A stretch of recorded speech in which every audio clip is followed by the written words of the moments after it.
Assalamualaikum warahmatullahi wabarakatuh. Waalaikumsalam warahmatullahi wabarakatuh. Bismillahirrahmanirrahim. Uhayyikum jami'an bitahiyatul Islam. Assalamualaikum warahmatullahi wabarakatuh. Alhamdulillahilladzi la yansa man dzakara. Segala puji bagi Allah yang tidak melupakan hamba-hambanya yang senantiasa berzikir mengingat Allah. Alhamdulillahilladzi la yudayyi'u man syakara. Segala puji bagi Allah yang tidak melemahkan hamba-hambanya yang senantiasa bersyukur kepada Allah. Mari kita berzikir agar kita diingat oleh Allah. Mari kita bersyukur agar kita tidak lemah dalam kehidupan kita. Walhamdulillahilladzi la yukhayyibu man raja. Segala puji bagi Allah yang tidak menelantarkan hamba-hambanya yang kemudian senantiasa bertawakal, menggantungkan seluruh harapannya kepada Allah. Maka mari kita perbaiki tawakal kita agar kita tidak terlantar di dunia dan di akhirat. Asyhadu an la ilaha illallah wa asyhadu anna Muhammadar Rasulullah. Allahumma salli ala sayyidina Muhammad wa ala alihi wa sahbihi wa man tabi'ahum ila yaumiddin, amma ba'd. Alhamdulillah Bapak Ibu sekalian yang hadir pada pagi hari ini dalam kajian Islam Madinah.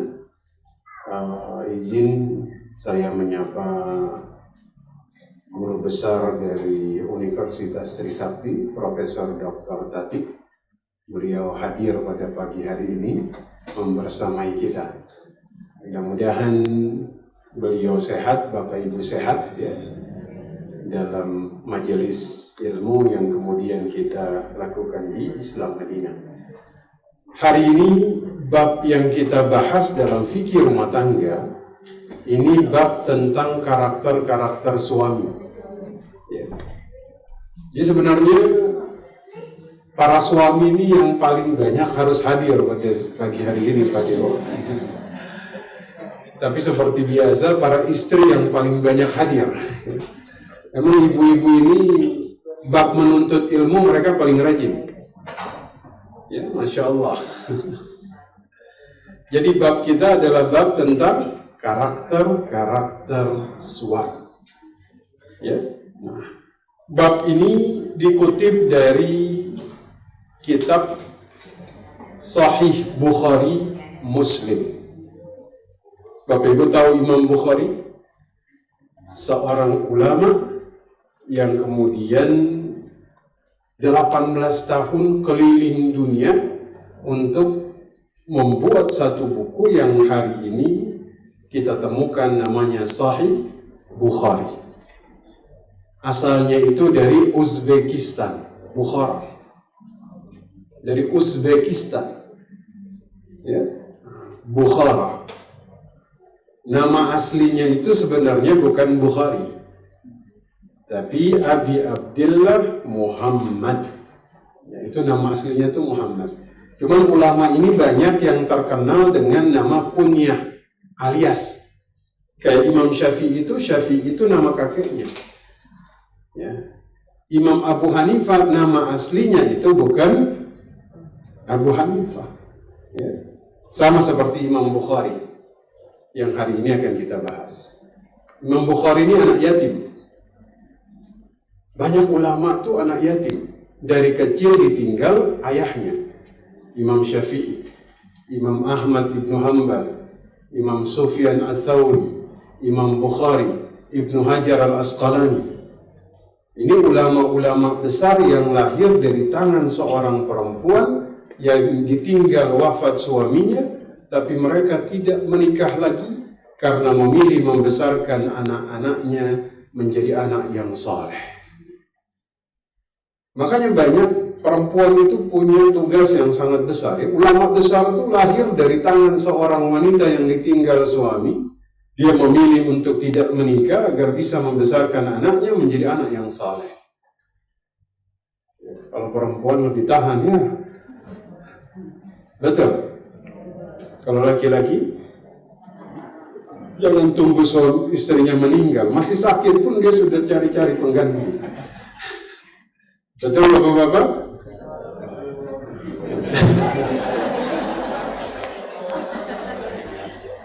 Maka hari ini kita bahas bab karakter-karakter suami.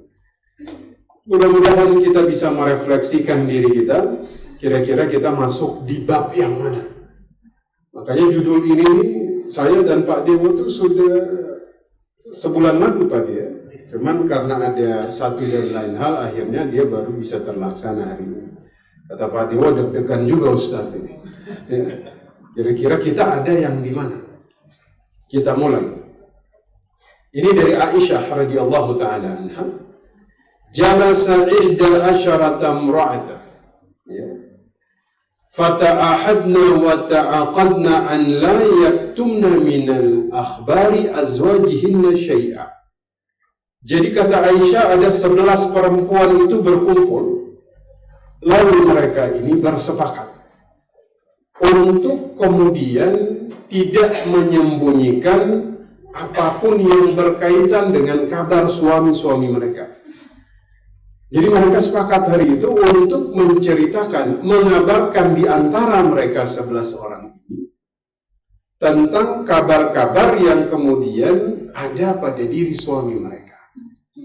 Nah, ini menarik. Artinya semuanya akan mereka ceritakan. Aib, kabar apapun yang berkaitan tentang suami mereka. Ya. Artinya kan nanti 11 orang wanita ini datang dengan karakter suami yang beda-beda, betul? Maka mereka sepakat bahwa mereka akan cerita semua kabar yang berkaitan dengan suaminya tanpa disembunyikan sedikit pun. Ya, kalau kita bilang tuh mereka sepakat rahasia suaminya tuh dibongkar semuanya. Tapi ini terjadi pada saat itu hanya di antara 11 orang wanita itu saja. Jangan gini, istri-istri yang hadir jumlahnya ada 80 orang bersepakat hal yang sama, jangan. Ya. Ini hanya kabar yang kemudian disampaikan oleh Aisyah. Di mana nanti kita akan mengambil banyak hikmah di sini. Ya. Dari sini juga kita kemudian paham ya, bahwa kadang itu majelis-majelis para wanita ini, ya, kadang-kadang paling banyak majelis ghibah, betul? Betul atau salah?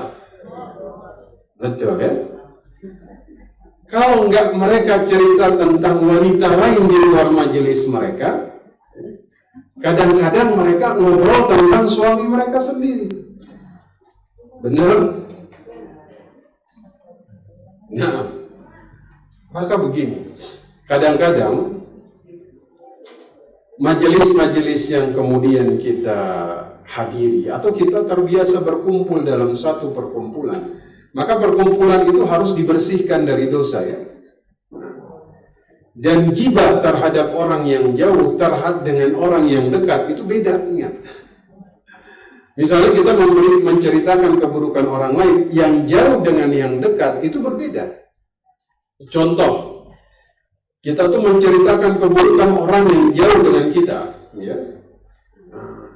Maka kemudian dia tidak sama dengan kita menceritakan keburukan orang yang terdekat dengan kita. Apalagi orang yang sudah bermuamalah, berinteraksi dengan kita dalam jangka waktu yang lama, seperti menceritakan suami, menceritakan istri, menceritakan orang tua, ya. Kita nggak memungkiri, kita ini semuanya penuh kekurangan, ya.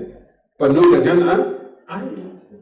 Maka kemudian beda kasusnya menceritakan aib orang jauh dengan orang yang dekat. Nah, maka ini akan kita lihat 11 orang perempuan yang menceritakan tentang suami-suami mereka, ya. Ada yang nanti memuji suaminya, ada yang kemudian dia mencela suaminya, ya, sehingga nanti dari sini kita akan lihat, oh ternyata dari 11 orang perempuan ini akan ada 11 karakter laki-laki atau suaminya yang kemudian kita belajar dari sini. Ya. Kan kadang seorang wanita tuh kalau cerita tentang suaminya kadang dibesar-besarkan, betul? Ada nggak? Tinggi-tinggian begitu. Misalnya ada seorang perempuan dia bilang, oh suamiku romantis. Wah, temennya nggak mau kalah. Suami saya lebih romantis. Wah, kemarin suami saya membelikan ini untuk saya. Oh, saya kemarin suami saya beliin ini dan itu. Ini nggak boleh Bapak Ibu. Ingat Ibu, nggak boleh. Kenapa nggak boleh?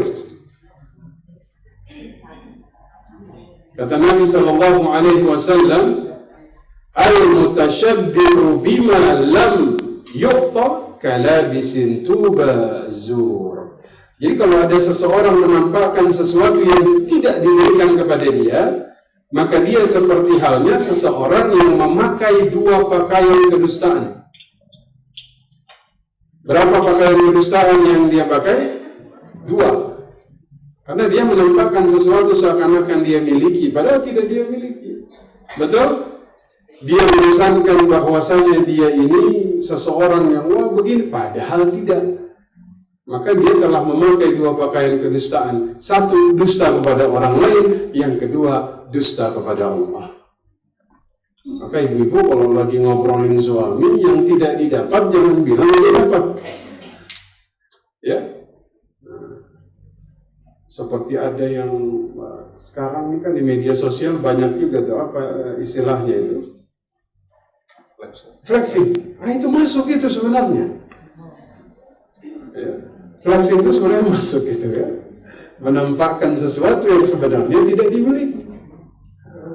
Waalaikumsalam warahmatullahi wabarakatuh. Maka demikian jika ada seorang wanita dia berbicara dan dia membohongi orang lain perkara tentang suaminya, ya, ini yang kemudian dilarang. Jadi ada 11 orang wanita Bapak Ibu sekalian yang kemudian kata Aisyah mereka bersepakat membicarakan semua yang terkait dengan suaminya.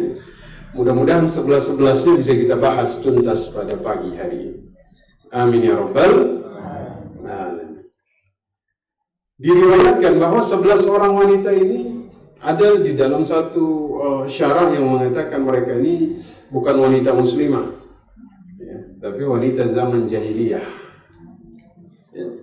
Kita lihat yang pertama, tipe suami yang pertama.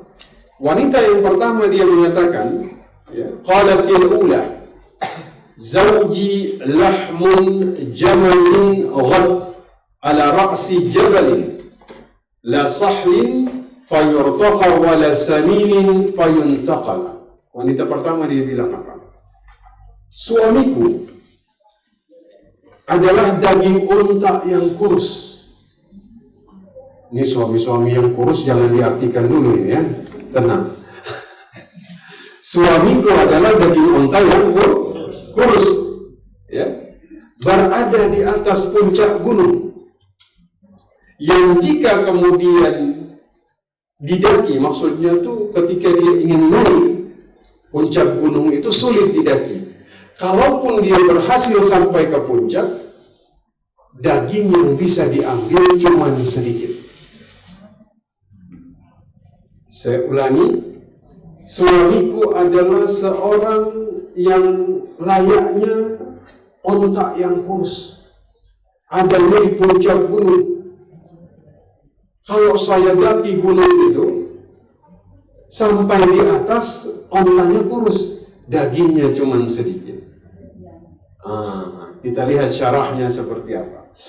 Jadi wanita pertama ini dia bilang, suami saya itu seperti onta yang kurus, berada di atas gunung, susah untuk dicapai, susah untuk didaki. Kalaupun didaki dagingnya cuma sedikit. Dia pengen ngejelasin suaminya pelit. Oh, dia pengen bilang suaminya apa? Pelit.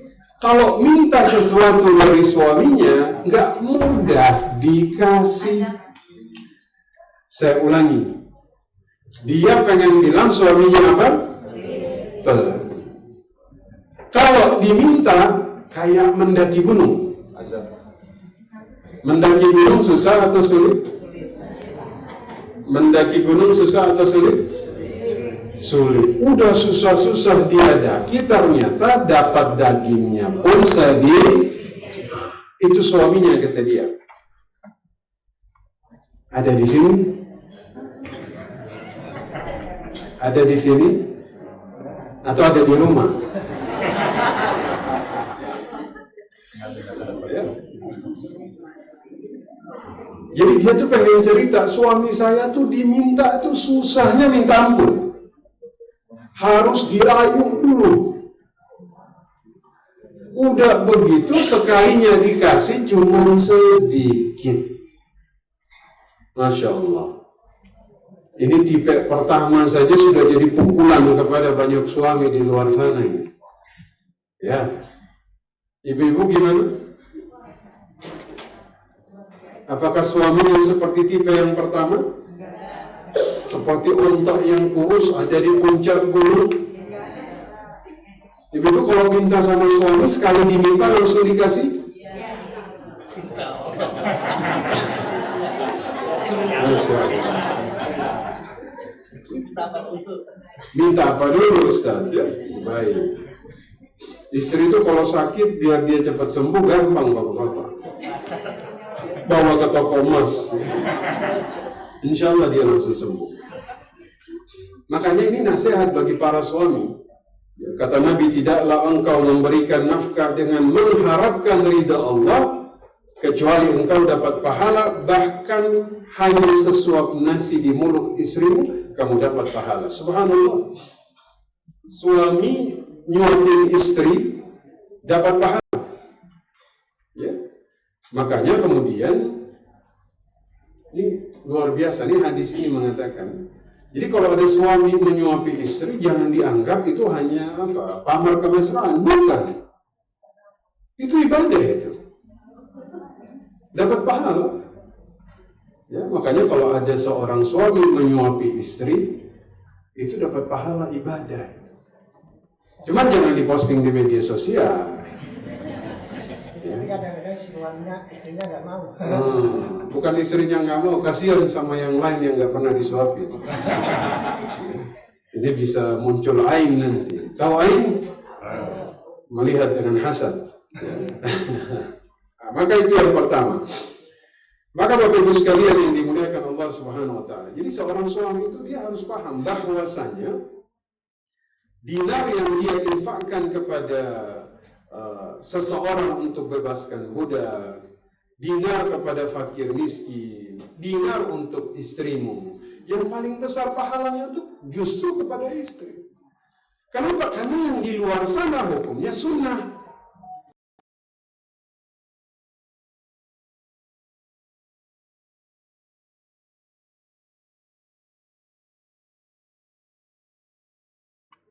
Betul. Kalau teman-temannya dia bela-belain. Tapi kalau buat istri pelitnya minta ampun. Ini kebalik ini. Yang wajib dia sepelekan, yang sunnah justru dia utamakan. Nah ini suami ini harus dengar ini. Kenapa ketika suami memberi kepada istri dia dapat pahala paling besar? Karena hukumnya wajib. Maka dari sini Bapak Ibu sekalian, kadang-kadang kita ini lupa ketika ngasih nafkah kepada keluarga, kita lupa menanamkan bahwa ini pahalanya lebih besar daripada kita memberi di luar sana. Boleh kasih di luar sana, tapi jangan lupa perkara wajibnya dulu dia penuhi. Makanya jika ada seorang suami, misalnya dia jor-joran kepada orang di luar sana, dia infakkan hartanya, ya. Tapi ketika kepada keluarga, perasaannya itu kok dia merasa dia lebih puas kepada orang di luar sana. Tapi kepada keluarga perasaannya biasa saja. Padahal saya ingatkan, seharusnya itu kebahagiaan kita kepada istri, keluarga, ketika kita bersedekah, kita infak kepada mereka, itu melampaui kebahagiaan kita ketika kita bersedekah kepada orang di luar sana. Ya, jelas Bapak Ibu? Nah, ya. Maka harus ada skala prioritas bagi seorang suami. Jangan sampai dia menjadi golongan yang pertama. Ya. Suami yang pelit. seperti onta yang kurus di atas puncak gunung yang tinggi. Sudah susah-susah dirayu, dapatnya sedikit. Ya, Masya Allah. Kasih tahu kepada suaminya di rumah. Sekarang yang kedua. Yang keberapa? Kedua. Qalat tsaniyah. Suami istri yang kedua dia mengatakan. Bukan istri kedua, wanita yang kedua. Wah, ini jangan salah sangka ini Bapak-bapak. Maksud saya wanita yang kedua, bukan istri yang kedua ini ya. Ini berubah bahasanya nanti. Kata Aisyah, qalat tsaniyah. Wanita yang kedua mengatakan, zauji, suamiku itu, ya, la abutha khabarahu. Aku tidak akan menceritakan tentang dia.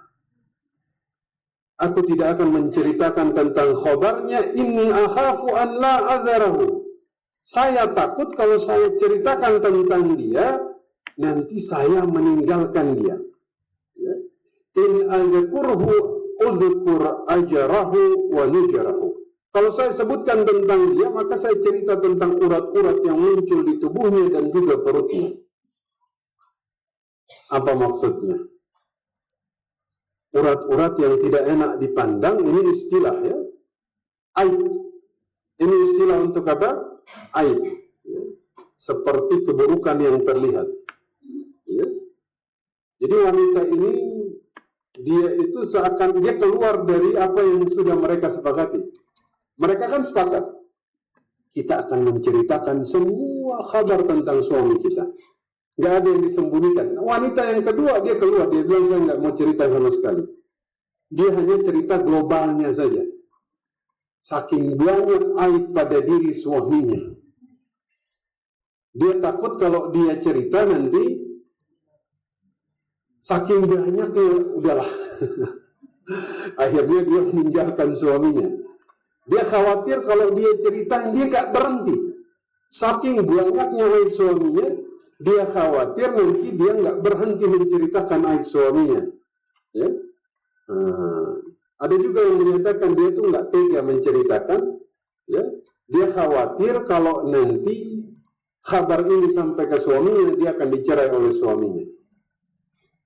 Jadi ini tipe suami yang kedua, saking banyaknya aibnya, maka dalam hadis ini istrinya mau cerita pun udah nggak sanggup, udah kebanyakan.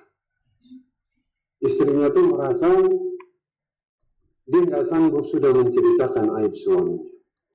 Masya Allah. Itu yang keberapa? Dua. Sekarang yang ketiga. Ya. Qalat tsalitsa. Perempuan yang ketiga dia mengatakan, kata Aisyah, Zawjiya ashamnaq in amtiqa wa utallaq wa in askut u'allaq. Suamiku tuh kurus dan tinggi. Kurus dan tinggi. Jika aku berucap saja, maka aku akan dicerai. Dan jika aku diam, maka aku akan digantung. Tergantung itu maksudnya kayak nggak dihiraukan begitu. Nggak dihirauin. Apa bahasa orang Betawi? Dicuekin. Ada bahasa Tangerang tuh diwaro. Kagak diwaroin. Kalau saya ngomong, saya dicerai. Tapi kalau saya diam, saya saya dicuekin. Ya? Nah, ulama mensyarah hadis ini mereka katakan, jadi wanita tersebut dia mencela suaminya, kurus tinggi. Artinya apa? Secara penampilan suaminya ini bagus. Tapi secara sikap dia ini apa? Istrinya ngomong dicerai, diam kagak dianggap. Dia keras apa? Istilah kita otoriter. Ini suami otoriter. Dia nggak pengen istrinya ikut campur sama sekali dengan urusannya. Betul? Ada di sini suami kalau istrinya ngomong dia bilang, tahu apa lu? Gak usah ikut campur. Ada seorang istri bicara, Tat, aneh itu ngomong sama suami sebulan tiap hari ana omongin kagak didengar. Sekali temannya ngomong langsung dengar. Ada di sini ibu-ibu, suami lebih dengerin temannya daripada istrinya. Istri ngomong bolak-balik dia nggak peduli. Tapi tiba-tiba sahabatnya ngomong dia langsung dengar.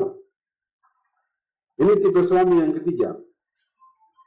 Kadang-kadang dia bilang istrinya nggak paham lah, ya. Dia nggak mau dengar pendapat istrinya lah, betul? Ada di sini? Insya Allah. Kalau nggak jawab nih biasanya dalam hati. Ya. Ada suami itu yang nggak mau dibantah sama sekali sama istri, nggak mau. Keputusan dia sudah kemudian final. Ya, namanya rumah tangga Bapak Ibu ya, yang kita bina ini surga. Ya. Harus ada sinergi antara suami dan istri. Harus bisa ngobrol sama-sama, ambil keputusan bareng-bareng. Lihat Nabi Shallallahu Alaihi Wasallam. Nabi ini orang paling bijak, akhlaknya paling baik. Ya. Orang yang kemudian kita tahu beliau ini maksum ya, terbebas dari dosa. Itu kalau nggak salah perjanjian Hudaybiyah. Perjanjian apa? Hudaybiyah. Waktu Nabi pengen pada saat itu mereka ingin umroh, ya. Tapi mereka tercegat di jalan. Ya. Waktu mereka tercegat di jalan, ada 1.300 sahabat. Ya. Ada yang bilang lebih dari itu. Ya. Saat itu Madinah Makkah ini kan berapa kilo ya?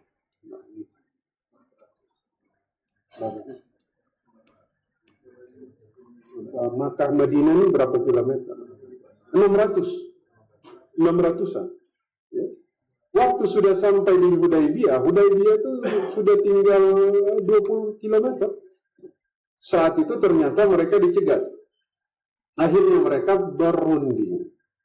Dengan perundingan yang dinamakan dengan perundingan Hudaybiyah. Ya. Saat itu mereka sepakat bahwasanya kaum muslimin nggak boleh masuk untuk umrah. Tapi mereka harus pulang lagi ke kota Madinah. Nanti tahun depan baru mereka balik. Saat itu yang kemudian menentang, maksudnya dia nggak setuju dengan perjanjian Hudaybiyah, itulah Umar bin Khattab. Kenapa? Umar ini orangnya keras, tegas. Ya, Umar ini, Masya Allah, orangnya memang nggak takut dia. Mau masuk, masuk. Walaupun ada musuh. Makanya ketika keputusannya pulang, Umar ini termasuk nggak setuju. Dia nggak setuju pada saat itu. Ya. Karena Umar beranggapan kita ini berada di dalam kebenaran. Sedangkan mereka kebatilan. Ya, bukankah kalau kemudian kita terbunuh ketika melaksanakan umrah kita masuk surga? Kalau mereka yang terbunuh mereka masuk neraka? Nabi jawab, na'am ya Umar. Ya. Kata Umar, kalau begitu kenapa kita merendahkan agama kita padahal Allah belum memutuskan untuk kita? Zaman itu tuh sudah terjadi perbedaan pandangan antara Rasul dengan sahabat. Oke. Zaman itu sudah terjadi. Jadi kalau zaman sekarang ada perbedaan pandangan di antara ulama, itu biasa. Zaman dulu malaikat dengan malaikat pernah terjadi perbedaan pandangan. Gara-gara ada yang mau tobat ternyata matinya di tengah jalan. Tapi kemudian ternyata debat nih. Malaikat rahmat sama malaikat ghadab. Wah ini bagian aneh nih katanya. Kata malaikat rahmat, enggak dia masuk surga. Kata malaikat ghadab, enggak masuk neraka. Ya. Saya mengutip apa yang dikatakan Ustadz Umar Mita, fikih itu luas, maka hati kita jangan sempit. Ya, lanjut. Jadi pada saat itu Umar nggak setuju, Bapak Ibu. Umar nggak setuju. Kenapa Umar nggak setuju? Karena Umar mengatakan kita di atas kebenaran, mereka di atas kebatilan. Kenapa kita harus mundur ya Rasul? Ya. Nabi saat itu tetap perintahkan tahallul karena mereka tertahan. Padahal orang kalau umrah harus menyelesaikan, bukan? Tapi karena mereka tertahan, maka mereka boleh tahallul di tempat mereka tertahan. Ya. langsung mereka menyembeli onta-onta mereka karena sudah membatalkan umroh. Tapi ada sahabat yang nggak mau tahallul, nggak ada. Ada. Atau ulama pada saat itu mereka tuh bukan membangkang kepada Nabi, bukan. Tapi mereka itu berharap Nabi berubah pikiran agar kita tetap melanjutkan umroh. Ya. Saat itu Ummu Salamah, dia lihat, wah Nabi ini agak sedih nih. Ya. Nabi cerita kepada Ummu Salamah apa yang bikin beliau sedih. Maksudnya ada sahabat yang nggak setuju. Ya. Akhirnya Ummu Salamah kasih ide kepada Nabi agar beliau tahallul menyembeli onta tanpa harus berbicara kepada sesiapapun. Jadi Nabi pada saat itu keluar dari kemah, ikut saran Ummu Salamah. Akhirnya sahabat pada ngeliatin, oh Nabi cukur rambut, tahallul. Oh Nabi sembeli onta. Akhirnya semua sahabat ikut apa yang dilakukan Nabi. Lihat, Nabi Muhammad mendengar saran dari Ummu Salamah, dari istrinya. Kalau kita kan kadang-kadang istri ngasih saran, tahu apa? Lihat, Nabi dengar saran Ummu Salamah. Ya, maka yang kedua ini, jadi begitulah Nabi. Nabi ini memang mudah diterima di dalam kalangan apapun. Karena beliau bisa memposisikan diri di dalam situasi apapun. Nabi itu ketika ketemu dengan istri, beliau posisikan diri sebagai suami. Oke? Ini kadang-kadang suami di luar jenderal, pulang ke rumah, militernya dibawa. Ya, dia panggil istrinya dengan panggilan militer. Bagaimana itu manggil? Gimana Pak? Masa istrinya harus datang siap? Ya kan? Bubar. Kan nggak mungkin. Betul. Kita ini harus pandai memposisikan diri. Seperti Nabi memposisikan diri. Saya tuh ingat dulu Nabi itu pernah berhadapan dengan seorang Arab jahiliyah. Ini orang sampai gemeteran. Dia gemetar. Kenapa? Di hadapan Nabi. Apa kata Nabi? Harif nafsi. Tenangkan dirimu. Saya ini seorang putra dari seorang perempuan Quraisy yang memakan daging yang dikeringkan sebagaimana ibumu memakan hal yang sama. Subhanallah. Mencari frekuensi yang sama untuk membuat orang yang berinteraksi dengan beliau itu menjadinya nyaman. Tuh. Makanya Nabi mudah diterima siapa saja. Karena ketika beliau berinteraksi, beliau menyamakan frekuensi. Kalau kita kadang kagak. Suka ninggiin frekuensi, betul? Sehingga nanti lawan bicara kita ini jadi tidak nyaman. Ya, luar biasa. Jadi ini jenis suami yang keberapa? 3. Sudah ketemu suaminya di nomor berapa? 1, 2, atau 3? Belum ya? Belum Ustaz. Kalau 3-3-nya ini masih yang 1 pelit, yang 2 kebanyakan aibnya, yang ketiga ini otoriter, begitu ya? Nggak mau dengar saran istri, nggak mau bertukar pikiran dengan istri, ya? Nggak mau mengalah dengan istri. Ya, maka menghadapi istri jangan seperti tipe yang pertama, yang ketiga ini. Jangan jadi seorang otoriter yang nggak mau dengar pendapat istrinya sama sekali. Sekarang kita ke nomor berapa? 4. Sebelumnya saya minum dulu. Boleh ya? Silakan.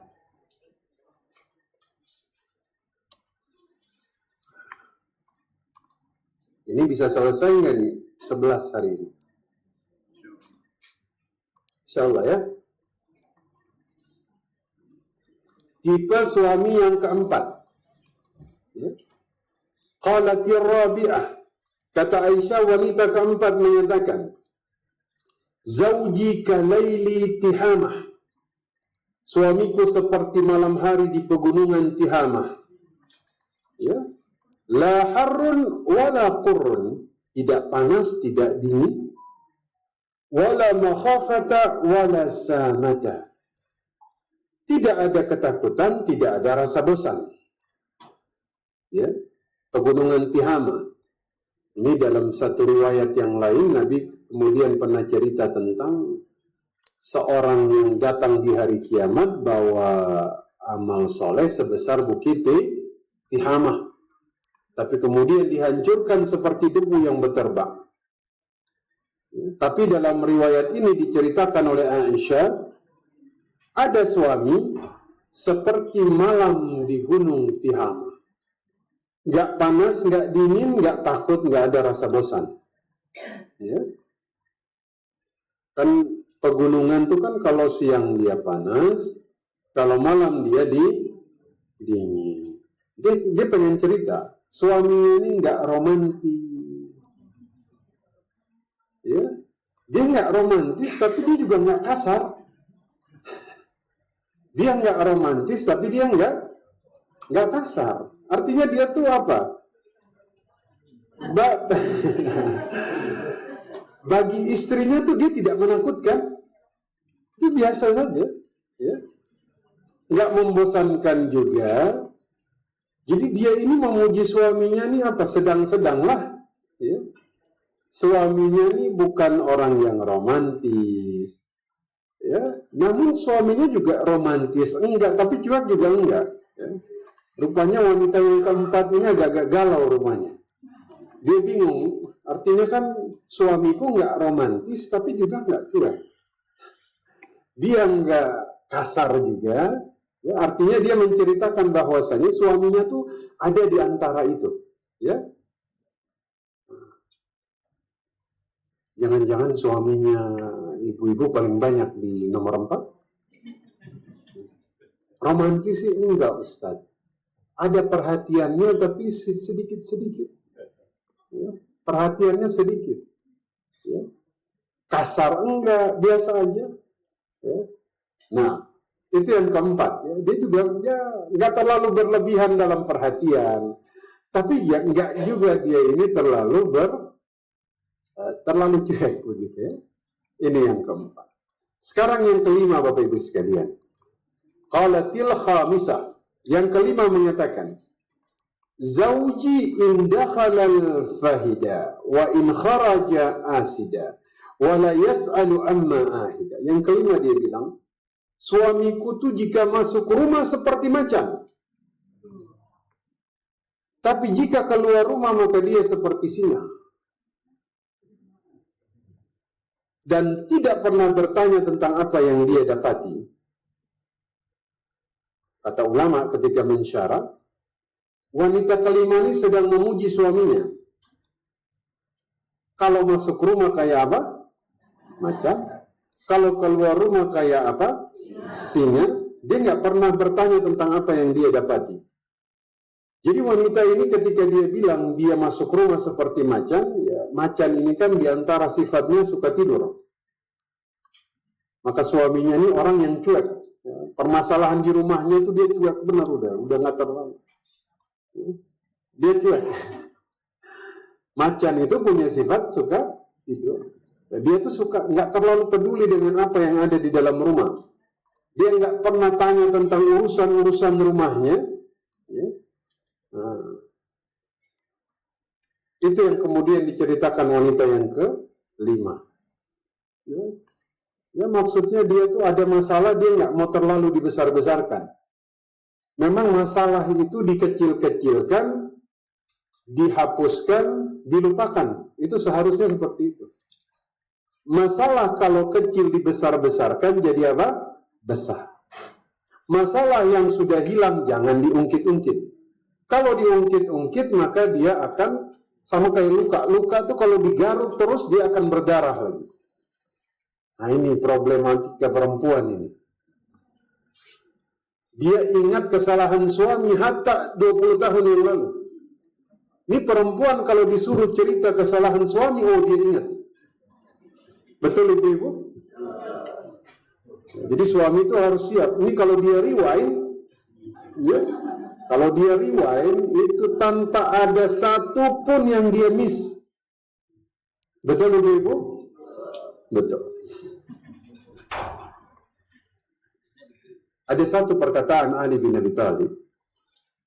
Jadi perempuan itu, kata Ali bin Abi Thalib, dia bisa menyimpan rasa cintanya sampai 40 tahun, tapi dia tidak bisa menahan rasa marahnya walaupun hanya 1 detik. Ya. Maka begitu Bapak Ibu ya. Yang kelima ini, dia tuh cuek. Artinya istrinya nggak pernah kemudian misalnya ada masalah, ada apapun, ya. Dia nggak selalu kemudian membesar-besarkan masalah yang kemudian terjadi. Ya. Intinya memang wanita kelima ini dia nggak terlalu bermasalah dengan suaminya. Dia ingin cerita bahwa dia itu sayang kepada istrinya. Ya. Artinya dia tuh kayak macan di dalam rumah. Ada yang mensyarah dia tuh kewajiban kepada istrinya tuh selalu dia tunaikan. Dia suka mendatangi istrinya. Sering mendatangi istri. Paham Bapak Ibu? Paham? Nah, sudah. Itu. Kayak macan tuh di situ. Kalau dia keluar rumah, dia kayak singa. Singa ini punya karakter dia waspada. Ya, dia waspada. Ya, waspada. Nah, jangan dibalik ini ya. Suami di luar rumah kayak kucing, tapi di dalam rumah kayak singa. Dia luar rumah tuh gimana gitu, tapi pulang ke rumah, Masya Allah, istrinya dimarah-marahin. Nah ini. Oke, sekarang yang ke-6. Qalatisa disa. Suami yang ke-6. Sudah ketemu suaminya di nomor berapa? Belum? Belum? Ingat. Gak boleh menceritakan sesuatu yang tidak dia dapatkan. Ya, misalnya suaminya nomor 2, dia cerita ke istrinya, tadi yang disampaikan Ustaz itu, suamiku ada di nomor 4. Ya, padahal suaminya nomor 1. Ya, tapi nggak boleh cerita aib suami di luar sana ya. Aib suami istri itu rezeki. Tutup. Semakin ditutup maka rezeki semakin banyak. Ada seorang perempuan atau suami menceritakan aib istrinya di luar sana, maka dia seperti membuka pintu rumahnya yang membuat semua rezeki keluar dari dalam rumahnya. Ketemu aib istri, tutup. Ini rahasia Bapak Ibu akan merasakan betapa mudahnya mencari rezeki di luar sana. Ini yang membuat Bapak Ibu sadar bahwasanya ternyata urusan kita di luar sana itu tergantung bagaimana kita menyimpan aib pasangan. Ya, apalagi sekarang zaman medsos Bapak Ibu, Masya Allah. Banyak yang mengumbar aib pasangan di luar sana. Nah, sekarang yang keberapa? Nah. Qalatisa disa, zauji in akala lafwa. Suamiku tuh kalau makan banyak menunya, nggak ada sisanya. Ya. Wa in syariba ishtaffa. Kalau dia minum maka tidak bersisa. Rasulullah itu kalau minum, beliau suka menyisakan kepada Aisyah. Masya Allah. Saya tuh pernah baca satu riwayat, cuman wallahu alam ya, ini belum tahu tentang riwayat ini seperti apa. Bahwa Aisyah itu pernah sekali waktu Nabi pulang dari satu peperangan, Aisyah bikin minum kepada Nabi, Nabi habiskan. Padahal biasanya disisakan oleh Nabi agar Aisyah ikut minum. Itu romantisnya Nabi. Tapi hari itu dihabiskan. Ternyata Aisyah salah memasukkan. Bukan gula tapi garam. Makanya Nabi habiskan semuanya agar Aisyah tidak merasakan asinnya minuman tersebut. Allah. Bayangkan suami kayak begitu ibu-ibu. Boro-boro tak bikin kopi kemanisan, ngomel dia kemanisan, begitu. Subhanallah. Ya. Saya ini orang yang nggak pernah mengeluh soal makanan, apalagi yang dimasak istri saya. Kalau dia tanya enak, Makanya dibilang, saya paling terkenal, antum kalau mau nanya rasa makanan jangan tanya Ustaz Ruslan, semua bagi dia itu enak. Ya, jadi kalau istri masak jawabannya apa? Enak saja sudah. Hatta dia salah masukin garam, alhamdulillah istri. Laziz. Ya, laziz. Dia katakan yang keenam itu, suamiku kalau makan menunya banyak, kalau minum nggak ada sisanya. Ya. Wa ini taja'a tafa. Kalau dia berbaring, maka dia tidur sendiri sambil selimutan. Wala yulijul kaffa liya'lamal batha. Dia nggak mengulurkan tangannya untuk mengetahui kesedihanku. Nah, ini menarik. Yang keenam ini mencela suaminya, hanya memikirkan dirinya sendiri, nggak mikirin istrinya. Kadang memang ada tipe suami kayak begini, hanya mikirin dirinya istrinya tuh nggak pernah dia pikirin. Ya, kadang di luar rumah dia ketawa sama temannya, namun di rumah hanya untuk pulang tidur saja. Betul? Hanya bahagia di luar sana, tapi masuk rumah tidak bahagia. Bapak Ibu, khusus bapak-bapak. Ketenangan itu hanya ada di dalam rumah. Antum cari ketenangan di luar sana, itu ketenangannya seperti minum air laut. Air laut itu semakin diminum semakin haus. Ada orang cari ketenangan di luar rumah, tidak di dalam rumah, maka rumah tangganya bukan sakinah. Sakinah ini berubah sedikit saja makhrajnya, maka yang terjadi bukan sakinah, tapi sikin. Sikin itu artinya pisau. Ada suami kayak begini, dia nggak menjadikan istri itu teman ngobrol. Nabi itu pernah ditanya oleh sahabat itu, pernah nanya kepada istrinya Nabi. Nabi itu seperti apa? Nabi itu kalau mau tidur, itu dengar dulu obrolan istrinya. Ini kadang suami istrinya ngomong, gimana jawabnya? Iya. Betul. Istri ngomong panjang lebar, ternyata dia sudah ngorok duluan. Antum dengerin istri curhat, itu dapat pahala. Dengerin istri ngomel, itu pahalanya, itu ibadah itu. Dengerin aja. Dengar dia curhat, itu bagus. Benar? Nah, makanya yang suami keenam ini, dia nggak peduli kepada istrinya. Dia nggak pernah kemudian hanya memikirkan dirinya sendiri. Ya, hanya memikirkan dirinya sendiri. Padahal Allah katakan dalam surat Al-A'raf ayat 189, Huwallazi khalaqakum min nafsin wahidah. Dia menciptakan kamu dari satu jiwa, ya, dari jiwa yang satu, Adam, ya. Wa ja'ala minha zawjaha wa litaskun ilaiha. Agar dengan menciptakan pasangannya dia merasa senang kepadanya. Perempuan diciptakan dari tulang rusuk Nabi Adam sebelah mana Bapak Ibu? Ada yang bilang kanan tadi? Yang mana yang bilang kanan? Kanan atau kiri? Kanan atau kiri? Bukan kanan. Wah, ini jawabannya ragu-ragu ini. Kata Nabi Muhammad, khuliqal mar'atu min dila'. Perempuan itu diciptakan dari tulang rusuk laki-laki sebelah kiri. Dila, kiri, ya.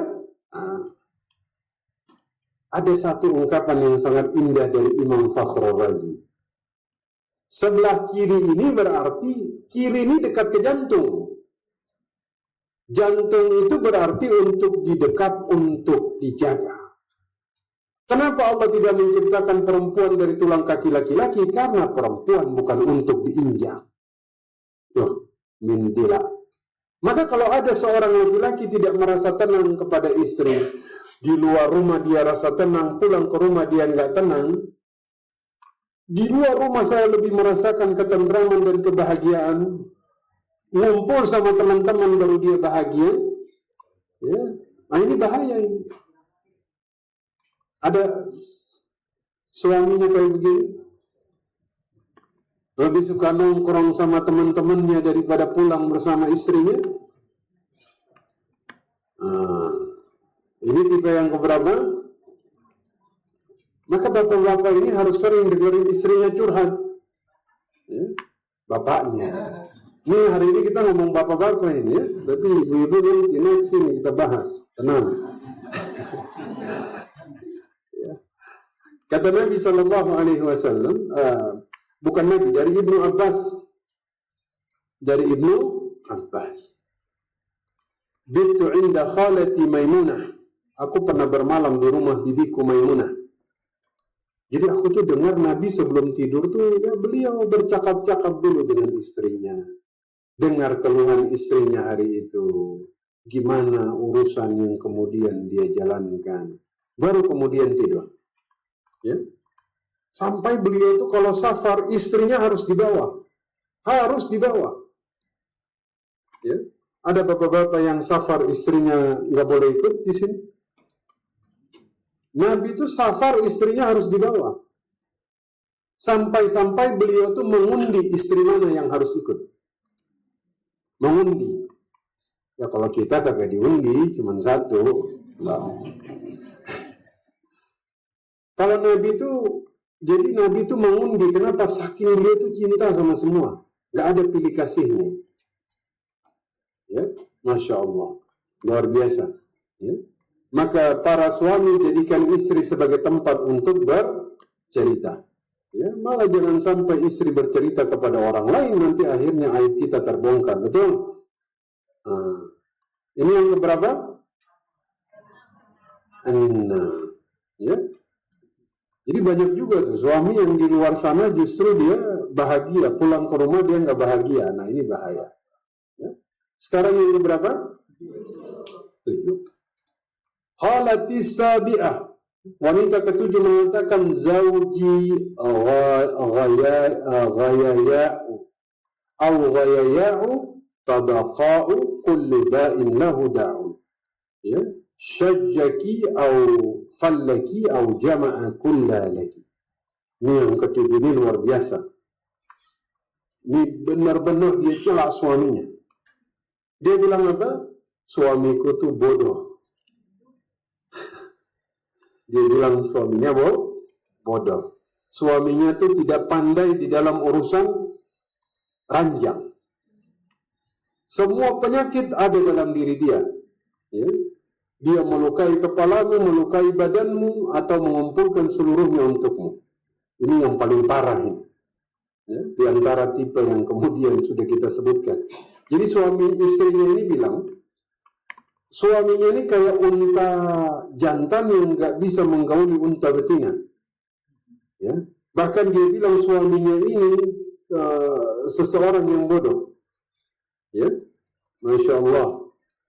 Dia bilang suaminya ini suka mukul di kepala, mukul di badan. Ya. Nah, jadi semua aib suaminya itu disebutkan. Masya Allah.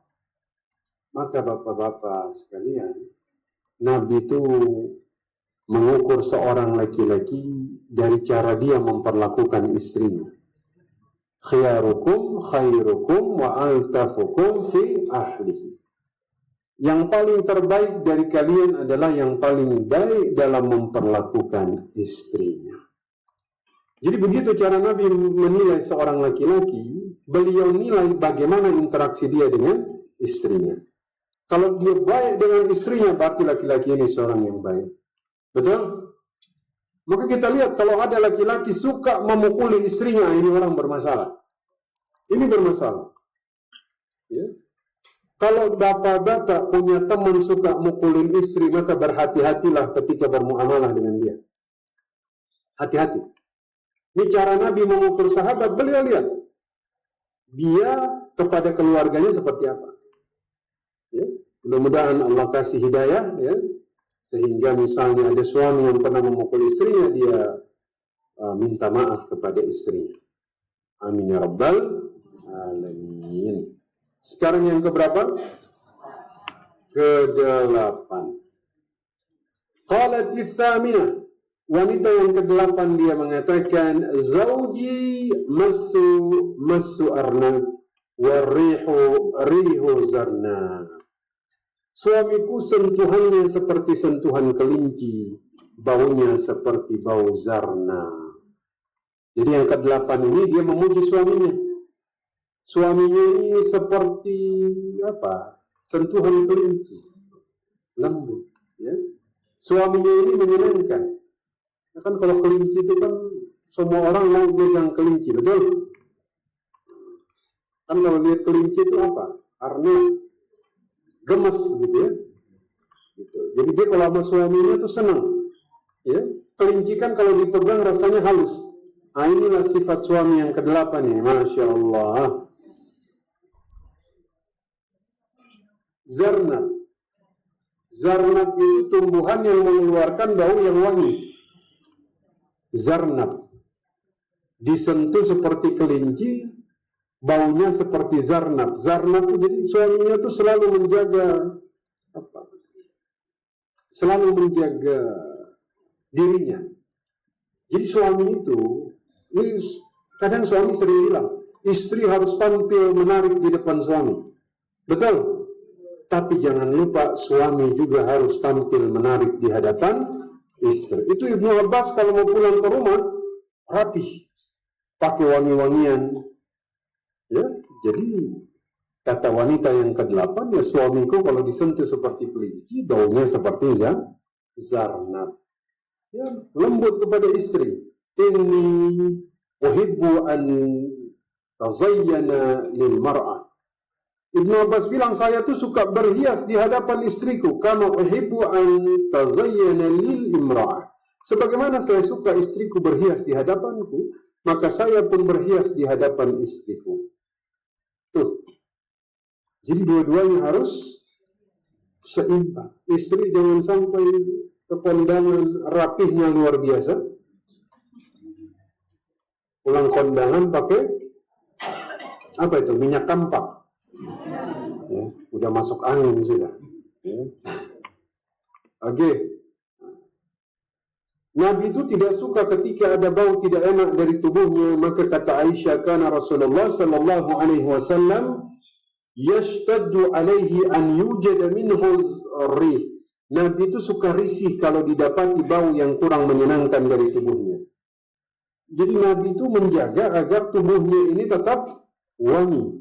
Anna Nabi sallallahu alaihi wasallam idza dakhala baitahu bada'a bis-siwak. Nabi kalau masuk ke rumahnya beliau bersiwak. Demikian, ini kebiasaan Nabi. Masuk rumah siwak dulu. Kenapa demikian? Karena nanti beliau mengobrol dengan istrinya. Kepada istrinya saja beliau jaga agar tidak keluar bau yang tidak enak dari mulutnya. Masya Allah. Ini kadang istri ngobrol sama suami, habis makan sambal, cabenya masih ketinggalan, habis makan apa itu? Bawang putih, jengkol, ya kan? Nggak siwak dulu, santai aja, istri sendiri ini. Nabi itu siwak dulu. Masya Allah ya. Bayangkan adabnya baginda Nabi Sallallahu Alaihi Wasallam, masuk rumah siwak dulu, ya, agar mengobrol dengan istrinya merasa tenang. Ini kadang ngobrol di luar sana, Masya Allah, ketemu orang rapih, ya, tapi ketemu istri sendiri, apa? Begitulah ya. Masya Allah. Makanya Nabi bilang, laula an asyaqqa ala ummati, ya, au ala nas la amartuhum bisiwaki ma'a kulli salat. Kalau tidak memberatkan umatku, tidak memberatkan manusia, maka saya perintahkan mereka bersiwak di dalam setiap kali sholat. Masya Allah. Ya. Maka Bapak Ibu sekalian yang dimuliakan Allah. Tadi yang keberapa? Yang ke-8. Ya. Maka Nabi itu Sallallahu Alaihi Wasallam itu beliau sangat menjaga fisik dan penampilannya. Ya. Maka seperti itu juga kemudian beliau tuh nggak suka kalau istrinya nih bau. Nabi dulu tuh pernah waktu mau beliau mau melamar, ya, beliau kirim Ummu Sulaim untuk kemudian melihat wanita tersebut, dan Nabi itu mengatakan kepada Ummu Sulaim, ya, cium sekitar mulutnya dan lihat tumitnya. Karena Nabi Shallallahu Alaihi Wasallam ingin agar wanita ini harum. Ya. Nah itulah. Maka kita pun demikian, betul. Jangan istrinya di luar sana dia jaga penampilan, di hadapan suaminya dia tidak menjaga penampilan. Sekarang yang keberapa Bapak Ibu? Baik. InsyaAllah kita selesaikan. Saya izin minum dulu. Bismillah.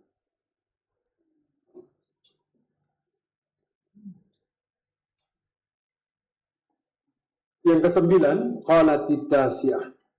Zawji rafi'ul imad, tawilun nijad, azimur ramad, qaribul baiti minan nad. Yang 9 dia bilang, suamiku itu tinggi tiang rumahnya, panjang sarung pedangnya, banyak abunya di rumahnya, dekat dengan minan nad, tempat pertemuan. Jadi dia pengen bilang suamiku ini sangat dermawan. Tinggi tiang rumahnya, maksudnya rumahnya ini luas. Panjang sarung pedangnya menandakan perawakannya tinggi dan gagah. Ya. Masya Allah, ini Pak Dewo ini. Qalatit tasi'ah. Ya. Tinggi tiang rumahnya luas. Panjang sarung pedangnya, orangnya tinggi dan gagah. Ya. Banyak abu di dapurnya, tandanya dia sering undang orang makan di rumahnya. Iya, ini Pak Dewo ini. Suka undang orang makan di rumahnya. Ya. Abu dari kayu bakar yang bertumpuk-tumpuk di rumahnya ini karena dia sering undang, sering bikin makanan. Ya. Rumahnya dekat dengan tempat pertemuan, maksudnya rumahnya sering dijadikan tempat pertemuan. Ini kajian. Betul, rumahnya tempat orang berkumpul. Maksud perempuan ini dia bilang, suamiku itu orangnya tinggi tiang rumahnya, artinya rumahnya luas, panjang sarung pedangnya, maksudnya dia tinggi, ya, gagah. Banyak abunya, maksudnya dia suka ngejamu orang, ya. Rumahnya dekat dengan baiti minnat, tempat rumahnya ini suka dijadikan tempat orang bertemu. Ya, Masya Allah. Di antara kebiasaan orang Arab dulu, mereka suka menyalakan kayu di malam hari, kasih makan orang yang lewat. Jadi bangsa Arab tuh dari dulu suka memuliakan tamu. Bahkan jika di rumahnya hanya tersisa 1 ekor kambing, kalau ada yang datang itu bisa disembelih untuk dikasih makan. Ya, tamu itu kehormatan bagi mereka. Makanya Nabi Ibrahim itu gelarnya Khalilur Rahman. Nabi dengan gelar Khalilur Rahman itu cuma 2. Nabi Muhammad dan Nabi Ibrahim. Maka kata Imam At-Tabari, kenapa Nabi Ibrahim dikatakan Khalilur Rahman? Karena beliau nggak bisa makan kecuali neraktirin orang. Nggak bisa makan sendirian kecuali ngajakin orang lain, itu suka jamu orang. Nabi Ibrahim itu pernah jalan kaki 2 mil gara-gara nggak ada yang diajakin makan bareng. Sampai salah ngajakinnya malaikat. Itu Nabi Ibrahim. Sudah dipotongin anak sapi kok nggak dimakan ini. Ternyata itu malaikat. Sampai malaikat pernah nyamar jadi orang yang kena penyakit kusta. Kita lihat nih. Kalau dia lihat fisik saya masih diajakin ke rumahnya apa kagak nih? Apa kata Nabi Ibrahim? semakin kuat keinginanku untuk mengajakmu karena saya bersyukur dikasih kesehatan oleh Allah. Ya. Jadi suami yang ke-9 ini Masya Allah luar biasa, suka menjamu orang, suka meraktirin orang, kira-kira begitu. Ini kalau Bapak Ibu tukang meraktir atau tukang ditraktir? Hah? Demennya ditraktirin atau neraktir ini? Demennya dibayarin atau bayarin? Hah? Masya Allah. Ini Bapak Ibu, ini ada adabnya. Ada adabnya. Bapak Ibu kalau ditraktirin orang, adabnya pilih yang paling murah. Oke. Ini kadang mentang-mentang ditraktir dia pilih yang paling mahal. Oh, itu jangan. Kalau ditraktirin pilih yang paling murah biar nggak memberatkan yang traktir. Sepakat? Maka suami yang ke-9 ini Masya Allah, dia orang Arab dulu tuh suka nyalain api kalau ada yang lewat ditraktir. Ya. Ya, jadi yang Masya Allah yang 9 ini luar biasa ya. Suaminya yang nomor berapa itu? Semuanya langsung bilang 9. Tadi 1, 2, 3 nomor berapa? Kagak ada yang berani jawab. Pas tahu nomor 9, 9. Ya, Masya Allah. Luar biasa. Sekarang yang ke-10. Wah. Hari ini kita sampai jam 10. Baik, masih ada waktu tanya jawab ya. Qalatil ashirah, yang ke-10 dia mengatakan zauji malikun wa ma malikun. Suamiku namanya Malik. Wa ma malikun, siapa gerangan si Malik ini?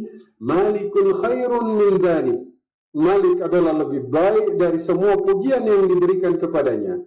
Lahu ibilun katsiratul mubarakah. Ya. Qalilatul masarih wa idza sami'na sawta mizhar ayqanna annahunna hawalik.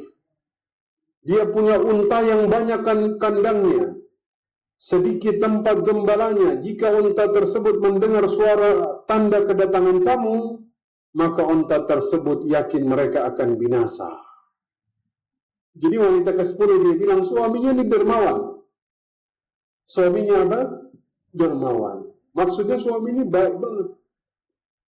Bahkan ketika orang menyangka kebaikan suaminya ini, maka suaminya itu lebih baik lagi dari persangkaan orang-orang.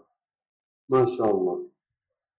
Jadi suaminya ini suka menyediakan onta yang banyak untuk menjamu tamu.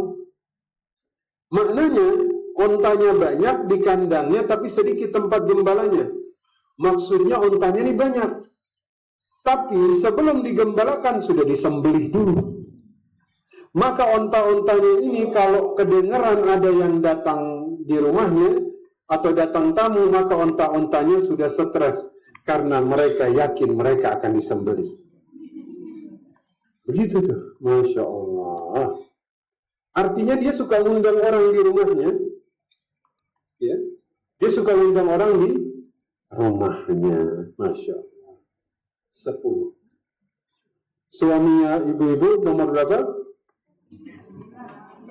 Tetap 9. 9 ini nomor 9 ini jadi yang paling favorit ya. Masya Allah. Tinggi, gagah, rumahnya luas, dijadikan tempat pertemuan, suka menjamu orang, tapi sayangnya beliau sudah ada yang punya. Sekarang yang ke-11. Tipe suami yang keberapa? 11. Qalatil mahadiyata asyara Zawji Abu Zar.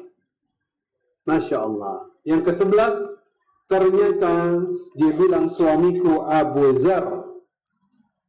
Abu Zar.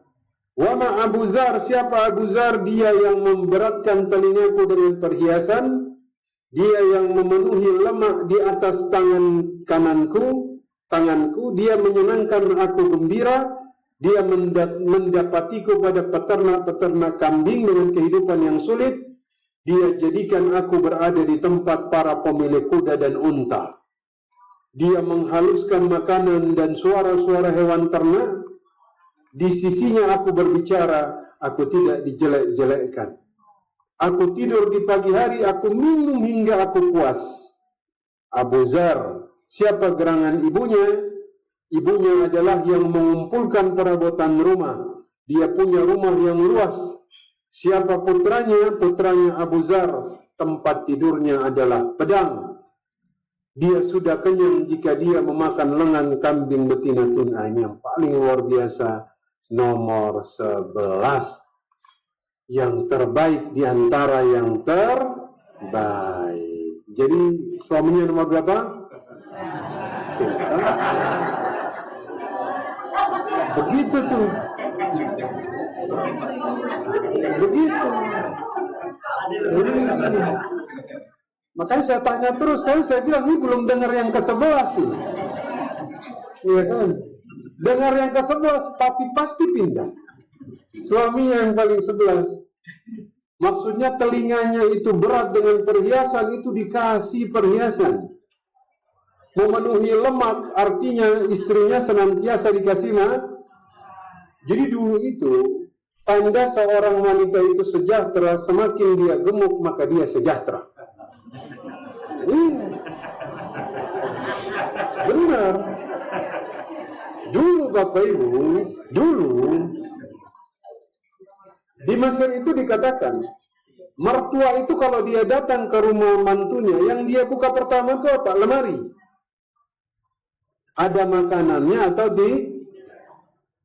semakin anaknya gemuk, oh ini bagus ini. Ya, kok zaman sekarang berubah ya. Istri gemukan, stres sekali. Betul. Maka yang ke-11 ini luar biasa Bapak Ibu. Zaman dulu itu kan orang susah dapat makan. Jadi banyak wanita kurus-kurus. Wanita kurus itu zaman dulu itu susah. Ini zaman sekarang kebalikan ya. Wanita justru susah jadi kurus. Ya. Kalau ada wanita dia gemuk, itu pertanda suaminya perhatian kepada dia. Ya, makanya dia cerita, dulu dia dapati diriku beternak kambing-kambing kecil dengan kehidupan yang sulit. Ya. Maksudnya apa Bapak Ibu sekalian? Dia itu menjadikan istrinya berada di tempat para pemilik kuda dan unta. Padahal dulu dia ini hanya di tempat kambing-kambing yang kurus. Maksudnya adalah suaminya ini mengangkat derajatnya. Ya, suaminya ini mengangkat derajatnya, luar biasa. Ya. Ini luar biasa. Nah, maka dia ini dinikahi oleh seseorang yang, Masya Allah, dia dipindahkan ke tempat yang baru, dia diletakkan di atas tempat yang kemudian luar biasa, ya. Bahkan ibunya nggak pernah mencela dia. Ini sebaik-baiknya suami. Yang ke-11 ini bukan hanya suaminya yang dia puji, mertuanya ikut dia puji. Sama mertuanya dia puji, Masya Allah. Maka perempuan ini dia tidak hanya bercerita tentang suaminya, tapi semua yang berkaitan dengan suaminya dia ceritakan. Dia ceritakan bahwa mertuanya itu luar biasa, perhatian kepada dia, ya. Anaknya ini luar biasa, Masya Allah. Ini yang paling terbaik di antara yang terbaik, ya. Wah, ini sudah hampir 9:30 ya. Maka inilah Bapak Ibu sekalian, 11 kemudian tipe karakter suami yang kemudian diceritakan oleh 11 wanita tersebut. Ya. Nah, jadi ini Aisyah tuh cerita kepada Nabi tentang 11 perempuan yang menceritakan sifat suami-suaminya, ya. Dan yang mendengar adalah Nabi Muhammad sallallahu alaihi wa Aisyah cerita panjang lebar. Nabi itu tenang, dengar sampai yang ke-11 selesai. Subhanallah, luar biasa. Kalau bapak-bapak baru yang ketiga, udah, ntar besok berlanjut. Ada berapa orang? Ada 11, kebanyakan istri. Udah, besok baru lanjut. Betul bapak-bapak? Udah tidur duluan. Ini yang kita bahas ini Aisyah cerita kepada Nabi, 11-11-nya beliau tenang, beliau dengerin. Menurut ibu-ibu, Nabi Shallallahu Alaihi Wasallam ketika mengomentari cerita Aisyah, beliau bilang, kuntu laki ka Abi Zar'in li Ummi Zar. Aku bagimu seperti Abu Zar bagi Ummu Zar. Masya Allah. Jadi Nabi seperti yang keberapa? Tadi padahal pilih 9. Ya, Masya Allah. Maka kemudian Bapak Ibu sekalian yang dimuliakan Allah Subhanahu wa Ta'ala, ya, tapi kan apakah Nabi kasih harta yang banyak kepada Aisyah? Jawabannya kan tidak. Di mana letak kesamaan Nabi dengan Abu Zar yang diceritakan di sini adalah rasa sayangnya Nabi kepada Aisyah seperti rasa sayangnya Abu Zar kepada Ummu Zar. Tapi nanti hanya saja Abu Zar ini menceraikan Ummu Zar, tapi Nabi tidak menceraikan Aisyah. Seperti itu. Masya Allah, maka Bapak Ibu sekalian yang dimuliakan Allah Subhanahu wa Ta'ala, ingat-ingatlah kebaikan suami kepada ibu-ibu. Ya? Ingat-ingatlah kebaikan suami. Ya ma'asyaran nisa, kata Nabi, wahai para wanita, tasaddaqna, bersedekahlah. Fa inni ra'aitukunna aktsara ahli nar, saya lihat kalian paling banyak jadi penghuni neraka. Fa qultu wa bima dzalika ya Rasulullah? Mengapa begitu ya Rasulullah? Qala tukthirna al-la'na wa takfurna al-ashir. Kalian banyak melaknat dan mengingkari pemberian suami. Maka insyaallah, ya, ketika menemukan sesuatu yang tidak baik dari suami, bersabarlah. Mudah-mudahan kesabarannya membuat Bapak Ibu masuk syurga. La yanzurullahu tabaraka wa ta'ala ila imra'atin la tashkuru li zawjiha. Allah tidak mau memandang seorang wanita yang tidak bersyukur kepada suaminya, wa hiya la tastaghni anhu, padahal dia butuh kepada suaminya. Ada kayak begitu? Ada. Ngomelin suami iya, tapi minta duit. Ya, maka banyak-banyaklah bersyukur kepada suami. Ya. Ini masih bab suami, nanti bab istri ada lagi. Baik, Masya Allah, Alhamdulillah, ini hadisnya cukup panjang dari Imam Bukhari dalam sahihnya. Semoga kita bisa mengambil faedah dari apa yang kemudian kita bahas. Ya, terasa ternyata bahas satu hadis saja sudah 1,5 jam. Nah, saya kembalikan lagi kepada Pak Deo. Monggo Pak Deo. Alhamdulillahilladzi binikmatihi tatimmu sholihat. Kita sudah mendengar panjang lebar ya Bapak Ibu tentang penjelasan satu hadis. Kebetulan tadi Ustadz sudah jawab. Ini ada bapak-bapak sudah nanya nih, Ustadz, kapan kajian tentang karakter-karakter istri?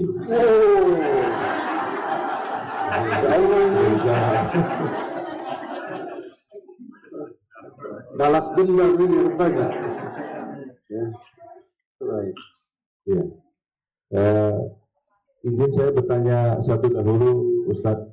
Bapak Ibu bila mana ingin mengajukan pertanyaan mohon ditulis di kertas kecil, dikirimkan ke depan, insya Allah nanti saya bacakan. Sambil saya membacakan pertanyaan dari ruang Zoom di sini.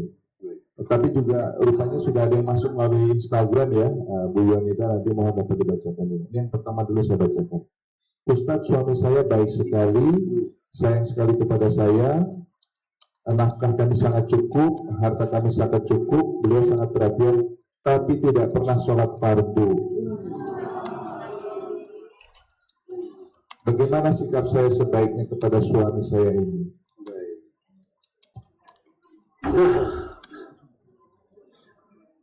Suaminya baik, nafkahnya banyak, hidupnya cukup, tapi kagak sholat.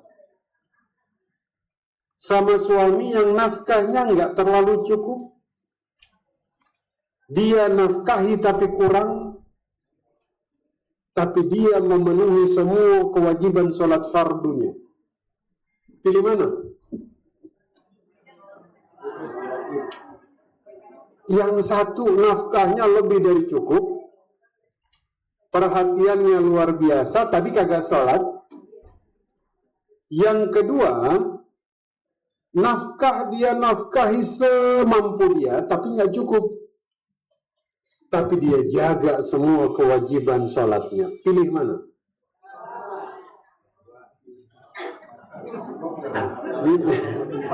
Ini jawab nomor 2-nya ini agak ragu-ragu. Kayak membatin begitu ya. Kalau orang yang tegas, 2 Ustaz. Walaupun nafkahnya kurang, yang penting dia bimbing saya sampai ke surga. Qu anfusakum wa ahlikum naran. Jaga diri kalian dan keluarga kalian dari api neraka. Dia jaga saya dari panasnya dunia, dia jaga saya dari panasnya api neraka. Itu yang paling penting. Betul? Maka seorang wanita jika misalnya suaminya meninggalkan perintah Allah, maka tidak ada kepatuhan terhadap makhluk yang tidak patuh kepada Allah. Maka itu jawabannya. Ya, saya doakan mudah-mudahan suaminya taat kepada Allah dan menafkahi dengan nafkah yang cukup. Amin. Allahu a'lam. Bu Yonita dipersilakan membacakan yang dari Instagram. Mau pakai mic? Baik.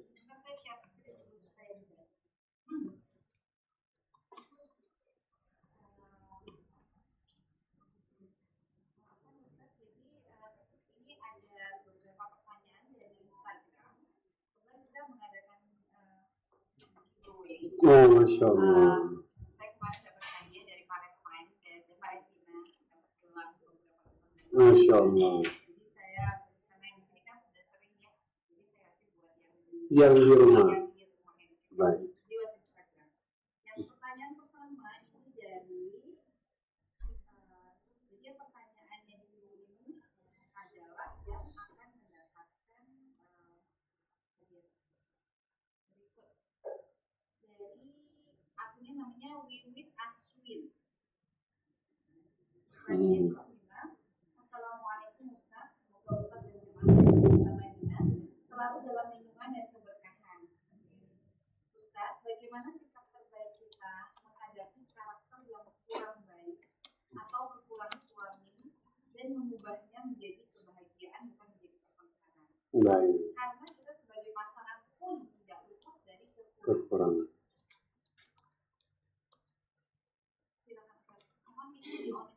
Baik.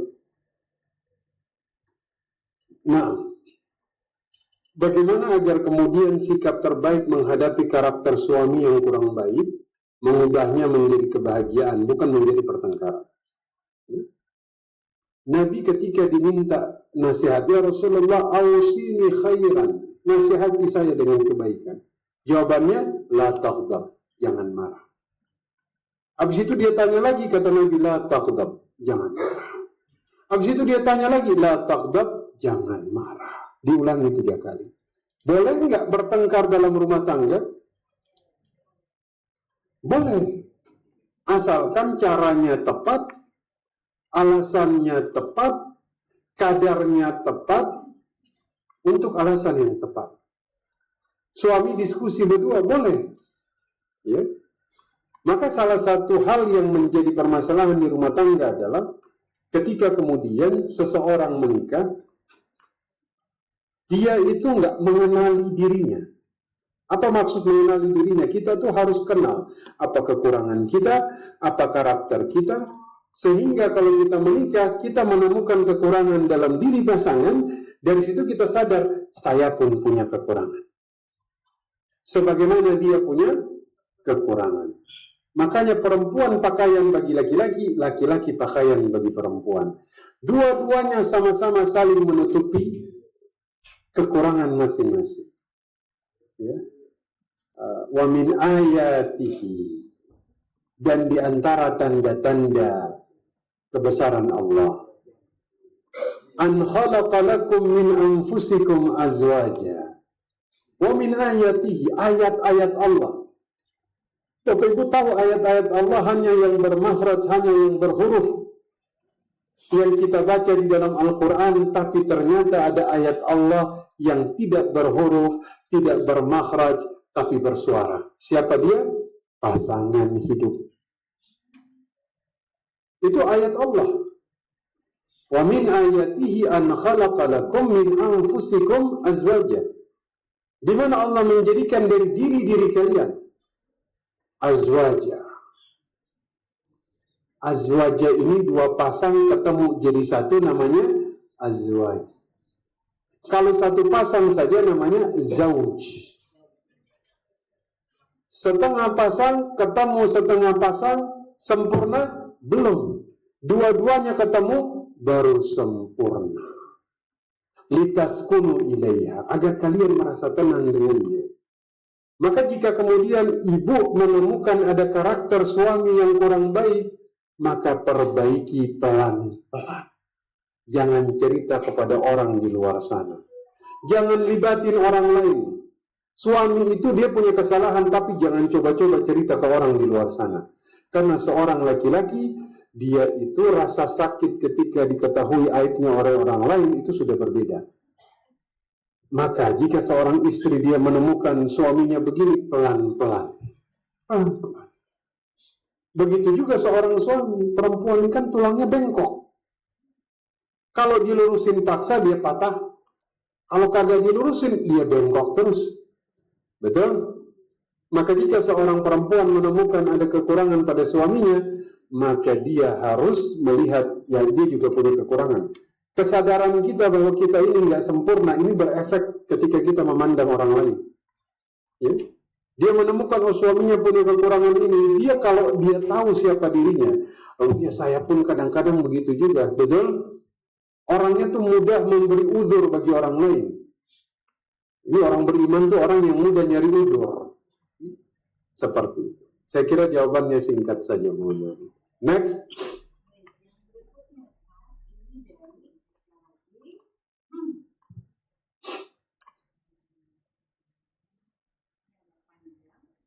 Dari Ummu Aksa. Bismillahirrahmanirrahim. Assalamualaikum warahmatullahi wabarakatuh.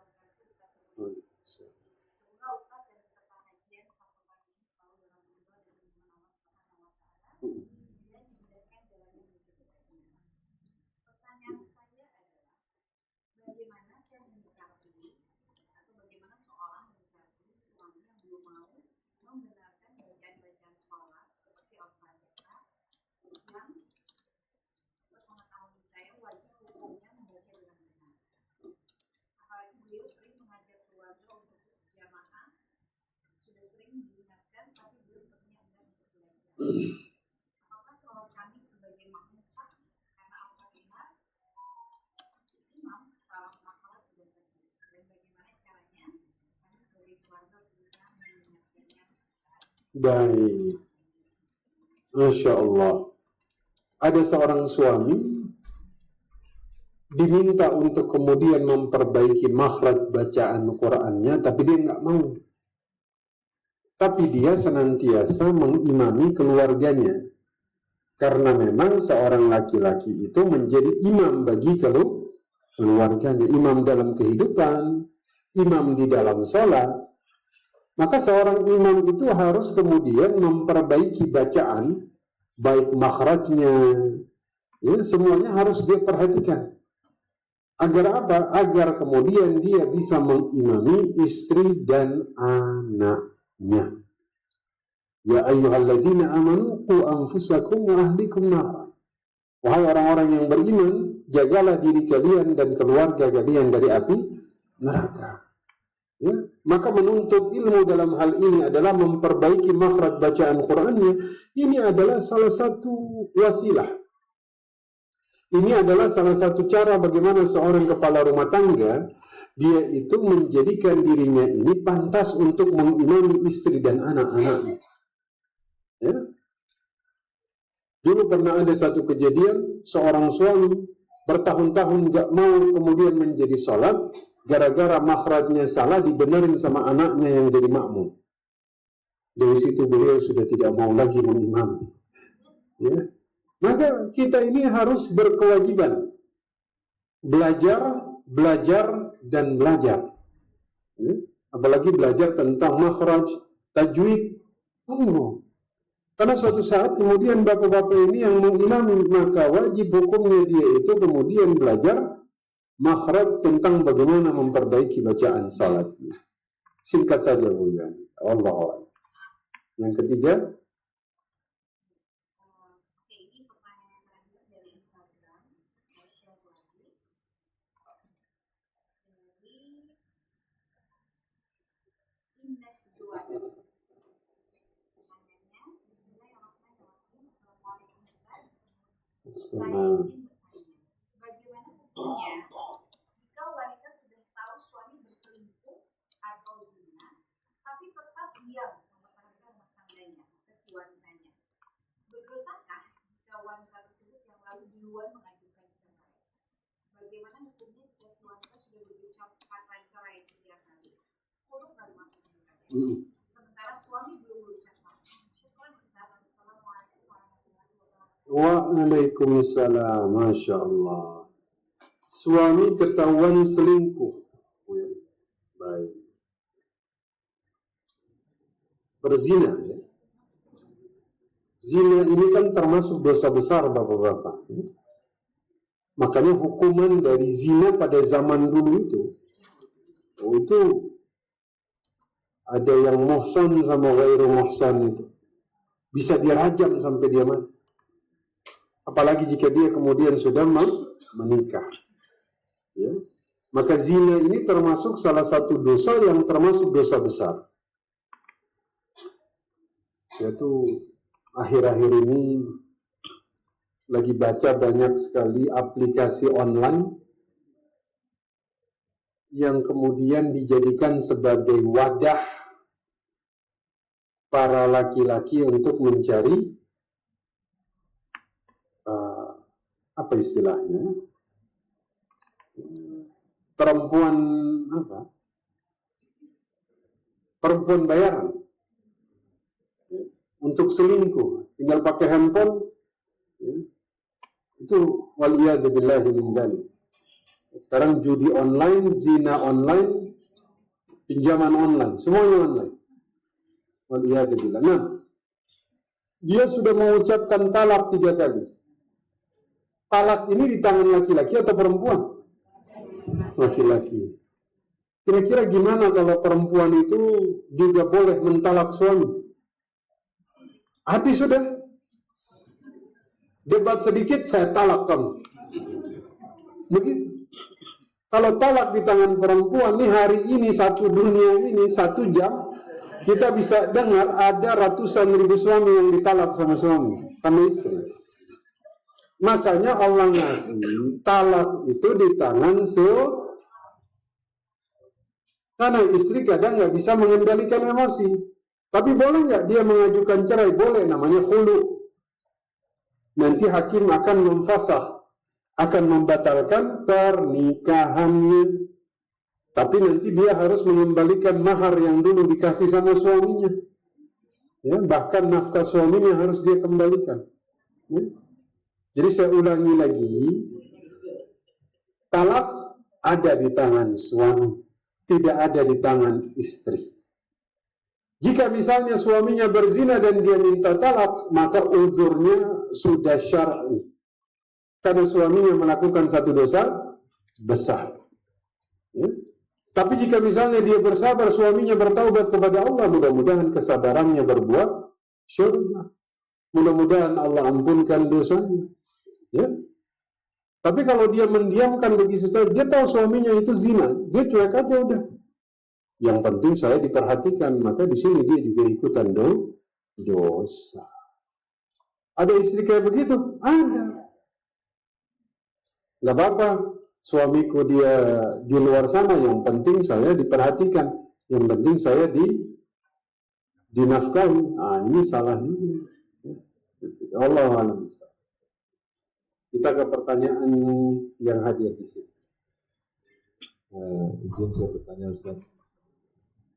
Mungkin yang online dulu juga ini Ustaz. Ustaz, suami saya baik, nafkahnya juga baik, orangnya baik dan sholatnya juga baik. Tapi apa-apa selalu mendahulukan ibunya. Jadi ibunya dulu dipenuhi urusannya, baru urusan kami di keluarga. Baik. Kadang-kadang terlambat memberi nafkah, walaupun diberikan, tapi selalu kepada ibu dahulu. Bagaimana sebaiknya sikap saya? Baik. Nah, tadi pertanyaannya, suami saya baik, ibadahnya baik, semuanya disebutkan, tapi biasanya memang begini, ada kata tapinya, tapi. Tapinya ini yang saya tunggu. Kata benar ada tapinya. Tapi dia selalu mendahulukan ibunya. Ya karena memang Rasulullah Sallallahu Alaihi Wasallam bersabda, ibumu. Tahu Uwais Al-Qarni? Dari Yaman gendong ibunya sampai ke Makkah. Gara-gara ibunya pengen naik haji. Seorang istri tidak boleh menghalangi suaminya dalam baktinya kepada ibunya. Suatu saat seorang istri juga akan punya menantu. Gimana perasaan dia jika misalnya menantu dia mencegah anak laki-laki dia berbuat baik kepada dia? Betul?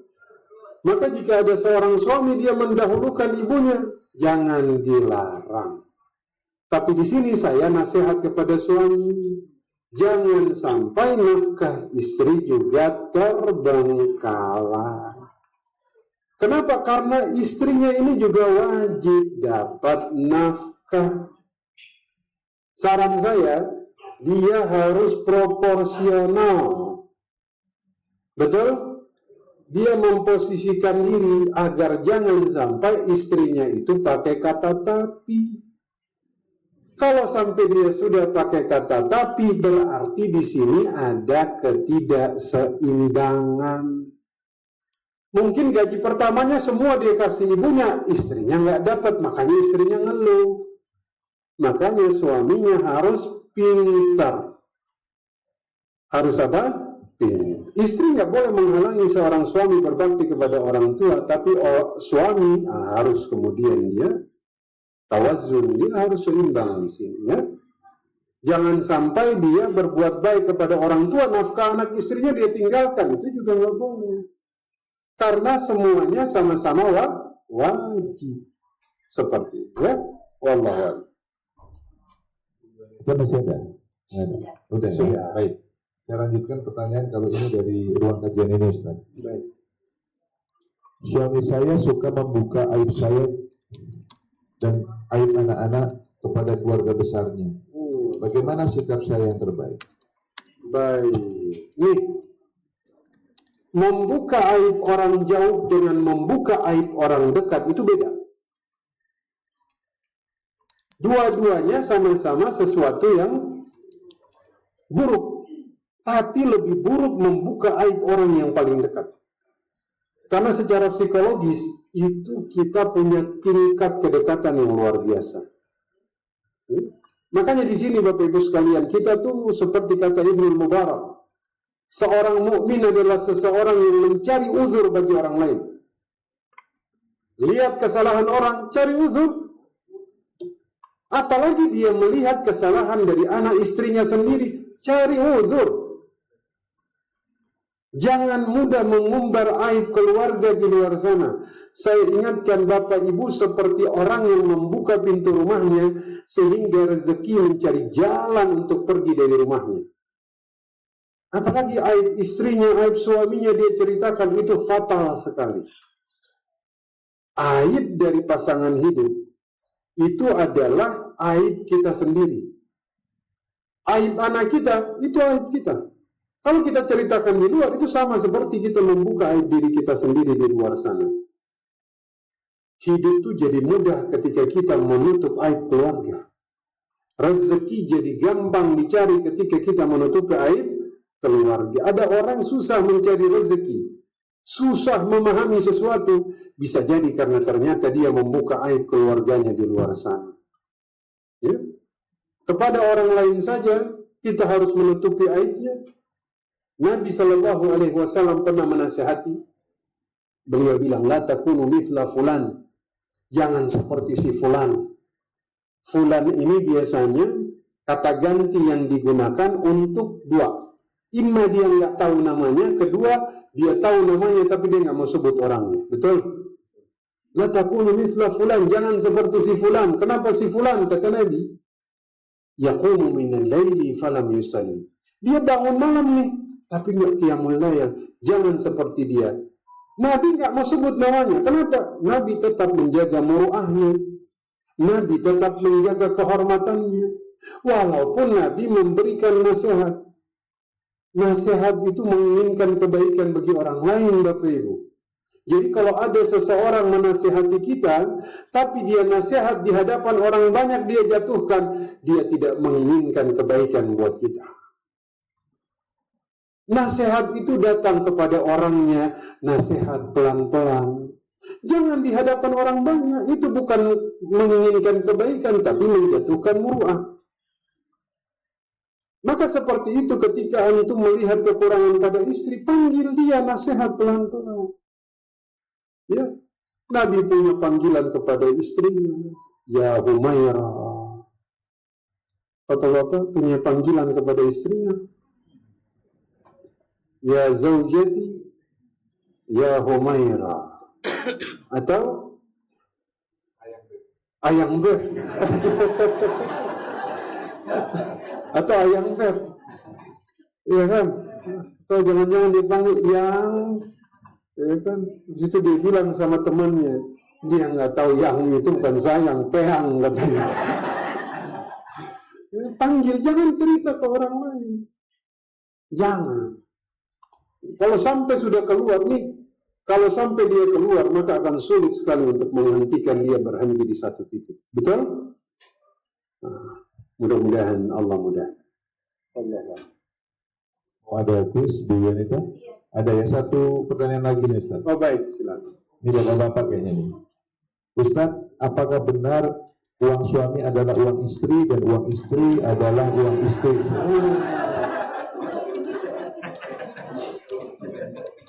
Baik.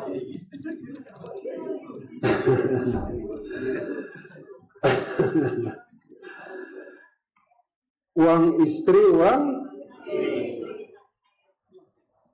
istri uang suami uang